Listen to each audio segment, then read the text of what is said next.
네, 중국이 지난주에 베이징에 새로운 증권거래소를 설립하겠다고 전격 발표했습니다.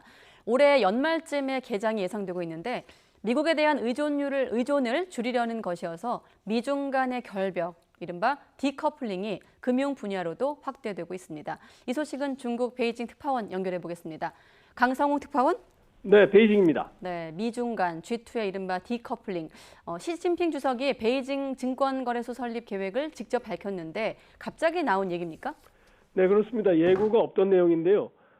시진핑 주석이 지난주 목요일에 베이징 서비스 무역 교역회라는 이 박람회 개막식 영상 축사를 하면서 전격적으로 발표를 했습니다. 깜짝 발표다 이런 얘기가 나왔는데요. 시 주석은 혁신적인 중소기업을 위해서 베이징에 증권거래소를 만들겠다 이렇게 말했습니다. 상하이와 선전 그리고 홍콩 이런 데 있는데 하나를 더 만들겠다는 얘기입니다. 중국의 증권 감독 당국은 곧바로 이와 관련해서 신설되는 주식시장에서는 하루 주가의 등락폭을 30%로까지 확대하겠다 이렇게 밝혔습니다. 현재 중국 내 다른 주식시장의 하루 등락 허용폭은 10%입니다. 때문에 작은 신설 기업이라 하더라도 기술 경쟁력이 있다면 자금 조달을 쉽게 할 수 있도록 하겠다 이런 방침이 깔려 있는 겁니다.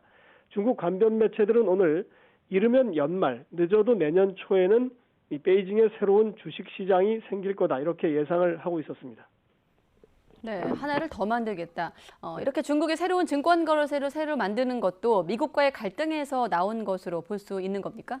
그렇습니다. 현재 중국 당국은 이 자국의 기술 기업이 자금을 중국 안에 있는 주식시장에서 조달하도록 하는 정책을 추진하고 있습니다. 미국 증시 대신 상하이나 홍콩 주식시장 또는 선전 같은 곳에서 상장을 하라는 건데 이를 따르지 않는 기업들에 대해서는 실제로 강력한 제재를 가했습니다. 중국판 우버로 불리는 이 차량 호출 서비스 디디 출싱이라는 회사가 있는데 이 회사는 미국 뉴욕 시장에 당국의 어떤 이런 거부 의사를 거슬러서 상장을 했다가 지난 7월부터 신규 앱 내려받기가 금지가 됐습니다. 사실상 일부 제한적인 영업 제한이나 마찬가지입니다. 중국은 이후에 안보를 명분으로 자국 기업의 미국 상장을 허가제로 바꿨습니다. 사실상 미국 증시 진출을 막고 있는 겁니다.